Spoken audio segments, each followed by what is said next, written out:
விக்னேஸ்வரா போற்றி ஓம் நவக்கரனர்களை போற்றி. மீனராசி நேர்களுக்கு வணக்கம். மீனராசி காலபுருஷ சக்கரத்தின் 12ஆம் இடம் அயன சேன போகஸ்தானம், குரு பகவானின் ஆட்சி வீடு, மோட்சஸ்தானம். மீனராசிக்கு இந்த வீடியோ பதிவில் வருகின்ற சூரிய கிரகணத்தை பற்றி சொல்ல போகிறோம். சூரிய கிரகணம் ஒரு முக்கியமான நிலவு. பிரபஞ்சத்துக்கு ஒளியை கொடுக்குற சூரியன் மறைவார், கேதுவால் பீடிக்கப்படுறாரு. மகாலய அமாவாசை அன்னைக்கு இந்த கிரகணம் நடக்குது. அக்டோபர் 2ஆம் தேதி புரட்டாசி 16 புதன்கிழமை அன்னைக்கு இரவு நடக்குது. உங்கள் ராசிக்கு 7ஆம் இடத்துல நடக்குது, உங்கள் ராசிக்கு எதிர் வீட்டில். ஆக்சுவலாக சூரிய கிரகணம் அமாவாசையில் தான் நடக்கும். சந்திர கிரகணம் பௌர்ணமியில் நடக்கும். இது வருடம் நடக்கிற நிகழ்வு தான். இந்த வருடம் நடக்கிற 2வது சூரிய கிரகணம். இந்தியாவில் தெரியாது, அதனால் தமிழ்நாட்டில் பார்க்க முடியாது. மற்ற கண்ட்ரியில் தெரியும். அர்ஜென்டினா, ஆப்பிரிக்கா, பசிபிக் பெருங்கடல், மெரு, சிலி இது மாதிரி கண்ட்ரியில் இதை பார்க்கலாம். இந்தியாவில் தெரியறதுக்கு வாய்ப்பில்லை, அந்த அமைப்பில் இருக்குது. ஆக்சுவலாக சந்திர கிரகணம்ங்கிறது பூமிக்கும் சூரியனுக்கும் இடையில் சந்திரன் வருவார். சந்திரன் சூரியனோட மையப்பதியை மறைப்பார். இது ஒரு வளைவு சூரிய கிரகணம் தான். சூரியனுடைய பெரிபெரி இருக்குது பார்த்தீங்களா, அதில் வெளிச்சம் தெரியும். நடுப்பாகத்தை சந்திரன் மறைப்பார். ஓகே, ஆனால் நம்மளால் பார்க்க முடியாது.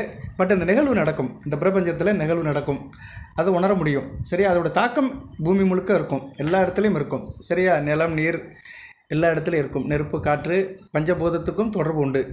ஏன்னா பஞ்சபூதத்துக்கு தொடர்பு உள்ள கிரகங்கள் இந்த பூமியில் சூரியனும் சந்திரன் தான். ரெண்டு பேருமே பூமியிலேருந்து பார்க்கக்கூடிய கிரகங்கள் தான், ஒளி கிரகங்கள் தான். ஸோ ரெண்டு ஒளி கிரகங்களுமே அமாவாசை அன்னைக்கு கிரகணத்துக்கு உட்படுது. அஸ்தம் 2ஆம் பாதத்தில் இந்த கிரகணம் நடக்குது. சரியா நேர்களே, மீன ராசிக்கு அஸ்தம் 2ஆம் பாதத்தில் நடக்குது. உங்கள் ராசிக்கு வேண்டிய கிரகம் சந்திரன் இதில் உடன்படுறாரு. ராசிக்கு பஞ்சமாதிபதி யோகத்தை கொடுக்குற சந்திரன் கிரகணத்தில் உட்படுறாரு. அவர் இன்றைக்கி வலிமை இழக்கிறாரு. ஓகே, இந்த கிரகணத்துடைய குறிப்புகளை சொல்லிவிட்டு சில விஷயத்தில் கவனமாக இருக்கணும், அதை சொல்கிறேன் நான். இதை ஒரு விசேஷ பதிவாக தான் போடுறேன். மீனராசிக்கு பெருசாக நீங்கள் இதை பற்றி ஃபீல் பண்ண அவசியம் இல்லை. இருந்தாலும் சில விஷயத்தில் கொஞ்சம் கவனமாக இருங்க.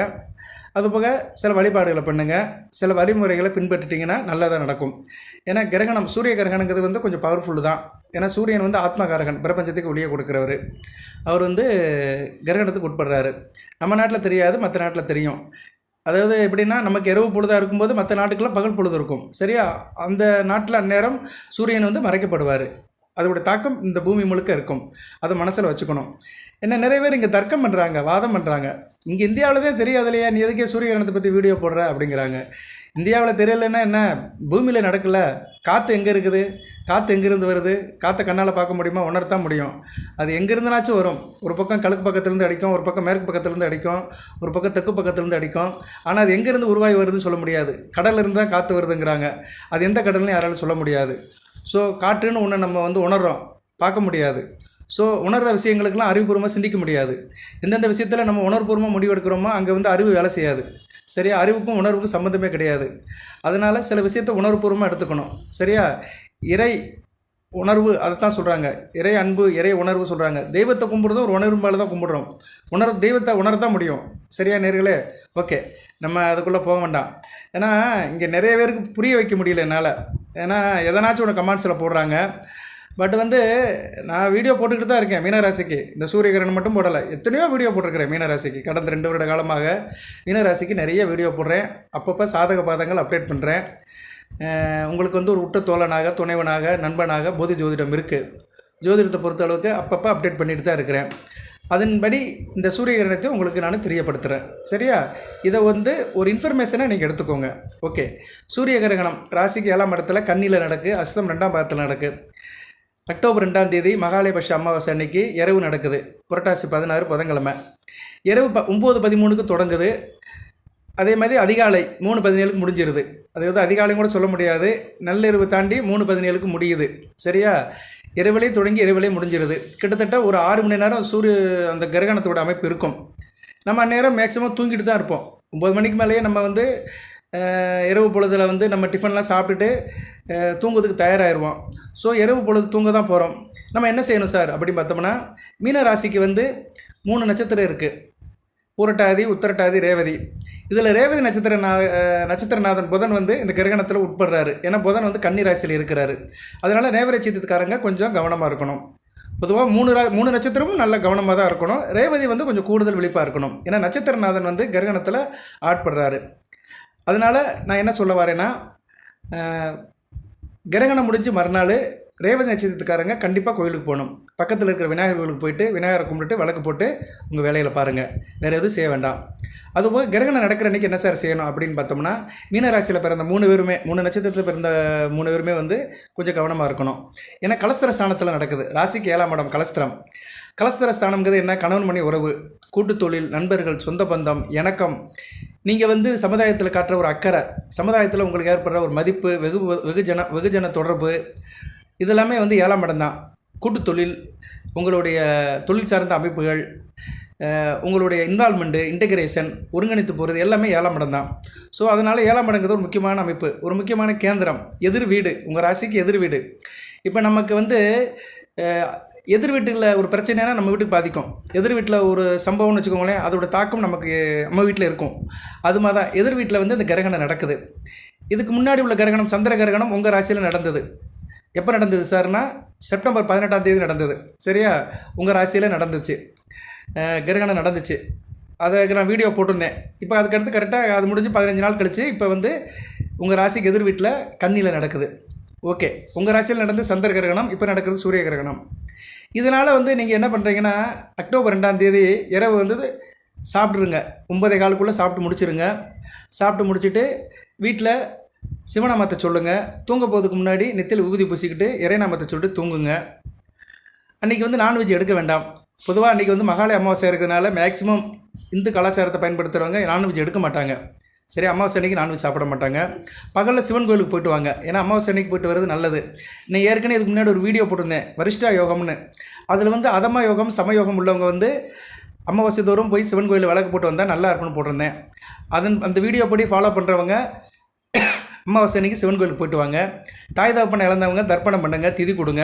அதெல்லாம் உங்களுக்கு தெரியும், ரொட்டீனாக செய்கிறது தான். அது ஒரு பக்கம் இருந்தாலுமே அமாவாசை அன்றைக்கி இரவு சிவநாமத்தை சொல்லிவிட்டு நெற்றியில் ஊதிய பூசிட்டு தூங்க போங்க. அதுபோல் நைட்டில் சில பேர் தண்ணி குடிக்கிற பழக்கம் இருக்கும். அப்படி குடிக்கிறதுக்கு வந்து நீங்கள் என்ன பண்ணுங்கன்னா, செப்பு பாத்திரத்தை யூஸ் பண்ணுங்கள். செப்பு, பித்தளை, வெண்கலம், இதில் கொஞ்சம் தண்ணீரை ஊற்றி வச்சுக்கோங்க குடிக்கிறதுக்கு இரவு நேரம். அதில் வந்து கொஞ்சம் விபூதியை போட்டு மூடி வச்சுருங்க. ஒரு 9 மணிக்கெல்லாம் அது செஞ்சுருங்க. அந்த கைங்கரியத்தை பண்ணிவிட்டு நீங்கள் வந்து நித்திரைக்கு போங்க. டிவி பார்க்குறத பார்க்கலாம், இறைவனோட நாமத்தை சொல்லலாம், இறைவன் சம்மந்தப்பட்ட நிகழ்ச்சியில் பார்க்கலாம், ஆன்மீக புத்தகங்கள் படிக்கலாம், புராண கதைகளை படிக்கலாம், புராணத்தை பற்றி பேசலாம், இதிகாசங்களை பற்றி பேசலாம். ஓகே, நற்காரியங்களை செய்யலாம்.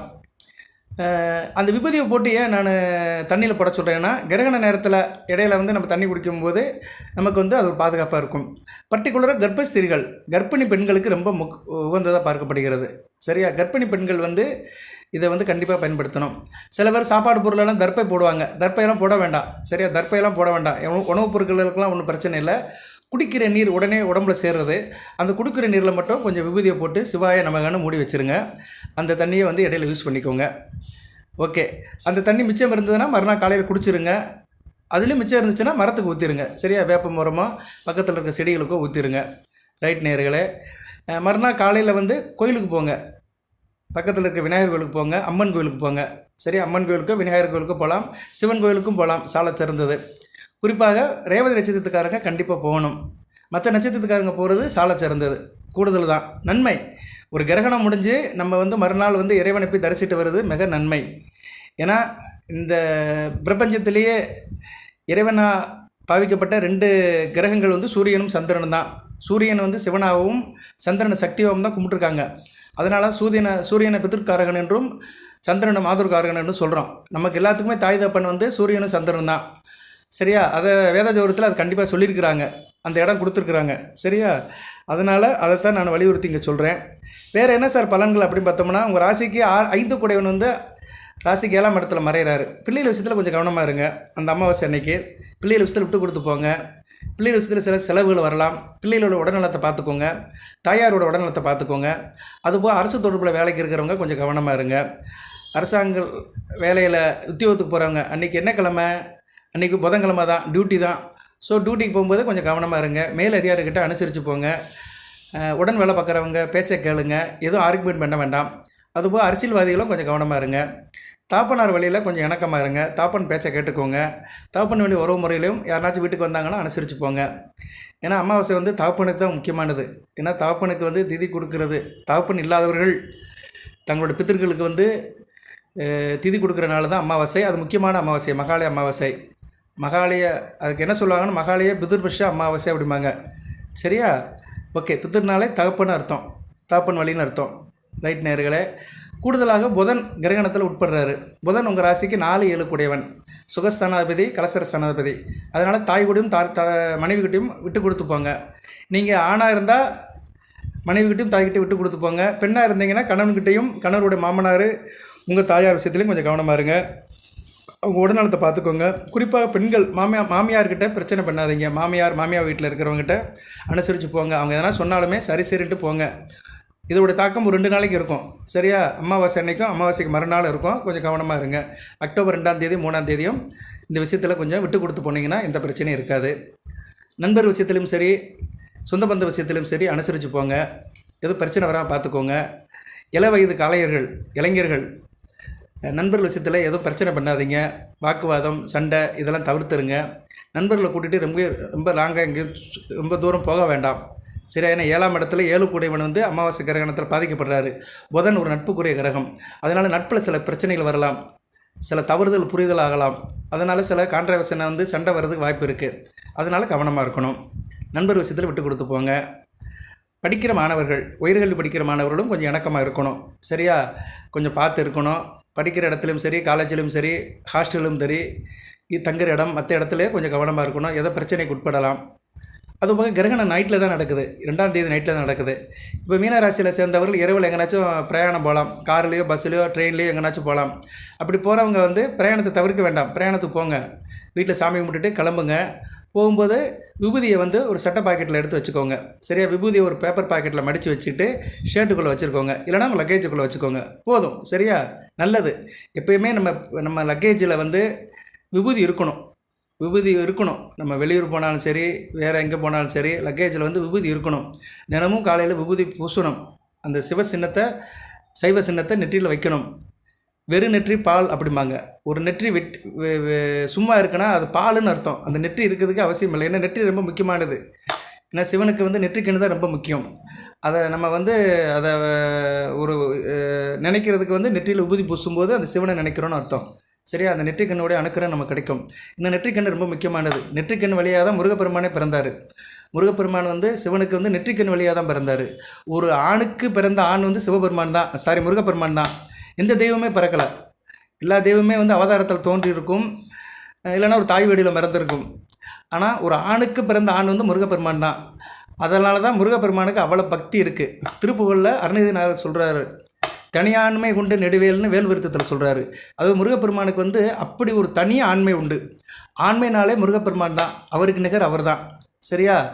அதனால தான் அவர் சக்தி வேலை கையில் பிடிச்சிருக்கிறாரு. சக்தி வேலுங்கிறது பார்வதி தான், பராசக்தி தான் அங்கே வேலை இருக்கிறா முருகன் கையில். முருகன் சிவன் தான்.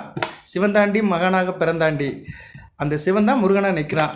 அந்த தன்னோட தாய் கொடுத்த வேலை வச்சிருக்கிறாரு. சரியா? ஸோ முருகப்பெருமானை கும்பிட்டாலே சிவசக்தியை கும்பிட்டோமா தான். எதுக்கு சொல்ல வேணும்னா அந்த விபூதிக்கு அவ்வளோ தூரம் மந்திரம் இருக்குது. திருநீரில் மருந்து இருக்குது தெரியுமா, அது தினமறிந்தால் நலம் இருக்குது தெரியுமான்னு 2 பாடல் வடி இருக்குது. அதனால் அந்த விபூதியை, அந்த பஞ்சாட்சர மந்திரத்தை, அந்த பிரசாதத்தை கையில் வச்சுக்கிறது நல்லது. ஓகே நேர்களே. மற்றபடி சூரிய கிரகணத்தால் பெருசாக ஒன்றும் இல்லை. சில விஷயத்தில் மட்டும் கவனமாக இருங்க. சில விஷயத்தை கடைப்பிடிங்க. சொன்ன உறவு முறை விஷயத்தில் விட்டு கொடுத்து போங்க. சில பிரச்சனைகள் வரலாம்.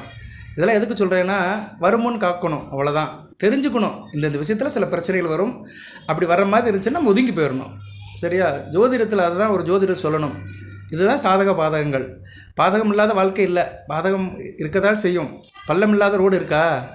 பள்ளம் இல்லாத ரோடும் இல்லை, வெள்ளம் இல்லாத வாழ்க்கையும் இல்லை. திடீர்னு வாழ்க்கையில் வெள்ளம் வரலாம், உள்ளம் பாதிக்கப்படலாம். இருந்தாலும் அதுக்கு சில வழிகள் இருக்குது. அப்படி மனம் சோர்ந்து போகும்போது ஒரு தைரியம் கொடுக்கறதுக்கு தான் ஜோதிடம் இருக்குது. ஜோதி இருக்கும் இடம் ஜோதிடம். அது போக திடம், ஒரு திடம் கொடுக்கறது, ஒரு நம்பிக்கை கொடுக்கறது. சரியா நேர்களே? அப்படி தான் ஜோதிடர்கள் பலன்களை சொல்லணும். பயமுறுத்தக்கூடாது யாருக்குமே. அப்படி ஆயிரும், இப்படி ஆயிரும், அங்கே போங்க, இங்கே போங்க, அந்த பரிகாரம் பண்ணுங்க, இந்த பரிகாரம் பண்ணுங்க, இதெல்லாம் ஒன்றும் கிடையாது. அந்த கல்லை போடுங்க, இந்த ராசி கல்லை போடுங்க, அந்த சாமியாரை போய் பாருங்கள், எதுவுமே கிடையாது. இறைவன் தான் மெயின். சரியா? இறைவனும் அவனுடைய பஞ்சாச்சார மந்திரமும், சிவனா பஞ்சாச்சார மந்திரம், பெருமாள்னா அஷ்டமந்திரம், அந்த ஓ நமோ நாராயணா அந்த 8 எழுத்தை சொல்லணும். சிவனா நமசிவாய 5 எழுத்தை சொல்லணும். முருகனா சரவண பவனா 6 எழுத்தை சொல்லணும். இந்த 3க்குள்ளேயே எல்லாமே முடிஞ்சு போயிடும். சரியா? வேறு எங்கேயும் போக வேண்டாம். எல்லாமே இதுக்குள்ளே தான் இருக்குது. ஓகே நேர்களே, அந்த நாமத்தை சொல்லுங்கள், இறைவனை வழிபடுங்க, நல்லபடியாக இருங்க. ஆண்கள் வந்து அன்றைக்கி வந்து ஆல்கஹால் எடுக்காதீங்க, இதை ரிக்வஸ்ட்டாக எடுத்துக்கிறேன். அமாவாசை வேறு அன்றைக்கி கொஞ்சம் தவிர்த்திங்கன்னா நல்லது. சரியா? இந்த கிரகணம் நடக்கும்போது சில பிரபஞ்சத்தில் சில அதிர்வெளிகள் நடக்கும், சில வேதியியல் மாற்றங்கள் நடக்கும், நம்ம கண்ணுக்கு தெரியாது. ஆனால் உடல் அங்கத்தில் எதனாச்சும் பிரச்சனை வந்துடும். அது வந்து வாலிப பருவத்தில் தெரியாது, ரத்த இளமையாக இருக்கும்போது தெரியாது. வயதான காலத்தில் ஏதோ ஒரு பிரச்சனை வந்துடும். சில பேருக்கு வயதான காலத்தில் சில கம்ப்ளைண்ட் வந்துடும். அது ஏன் வந்துச்சு, எதுக்கு வந்துச்சுன்னு அவங்களால கண்டுபிடிக்க முடியாது, டாக்டராலையும் சொல்ல முடியாது. அது காரணம் என்னென்னா, இந்த கிரகண நேரத்தில் வந்து எதனாச்சும் ஒரு தப்பு பண்ணியிருப்பாங்க, அது எப்படியோ ஒரு இது பிடிச்சிருக்கும். அதுக்காக தான் இந்த கிரகண நேரத்தில் வந்து நம்ம ரொம்ப சுத்தபத்தமாக இருக்கணும், கொஞ்சம் முன்ஜாக்கிரதையாக இருக்கணுங்கிறது. கர்ப்பிணி பெண்களுக்கு அப்படித்தான். அந்த பெண்ணுக்கு ஒன்றும் செய்யாது, வயிற்றுக்குள்ளே இருக்கிற சிசுக்கு வந்து சில பிரச்சனை வந்துடும். சரியா? அது பாதிக்கப்படும். அதனால் கர்ப்பிணி பெண்களும் அந்த நேரத்தில் கொஞ்சம் கவனமாக இருக்கணும். ஓகே, நைட்டில் நடக்கிறதுனால யாரும் இங்கே வெளியே போக மாட்டாங்க. மறுநாள் கர்ப்பிணி பெண்கள் கோயிலுக்கு போய்ட்டு, விநாயகர் கோயிலுக்கு போய்ட்டு நீங்கள் உங்கள் காரியத்தை பண்ணுங்கள், நல்லபடியாக நடக்கும். நன்றி நேயர்களே. மீனராசிக்கு இந்த வீடியோவை வந்து நான் முன்கூட்டியே போடுறேன். இன்றைக்கி தேதி 27, 2ஆம் தேதி தான் நடக்குது. ஒரு 5-6 நாளுக்கு முன்னாடியே போடுறேன், கவனமாக வச்சுக்கோங்க. தொடர்ந்து வீடியோ போடுறேன். இந்த வீடியோவில் நான் பலன்கள்லாம் சொல்லலை, இந்த கிரகணத்தை பற்றி, அதனுடைய அமைப்பை பற்றி, அதனால் எப்படி இருக்கணும் சில கருத்துக்களை சொல்லியிருக்கிறேன். அதுபடி நடங்க, நல்லதே நடக்கும். எல்லாம் வல்ல இறைவன் மீனராசி நேயர்களுக்கு, புரட்டாதி உத்திரட்டாதி ரேவதி நட்சத்திர நேயர்களுக்கு சில சௌபாகியத்தையும் சில ஐஸ்வர்யத்தையும் சில நன்மையிலையும் கொடுப்பார். அனைத்து நலங்களையும் வளங்களை பற்றி தேக ஆரோக்கியத்துடன் தீர்க்காயுடன் நீடியோடி வாழ்க, நிறைந்த வளம் பெறுக. நன்றி நேயர்களே.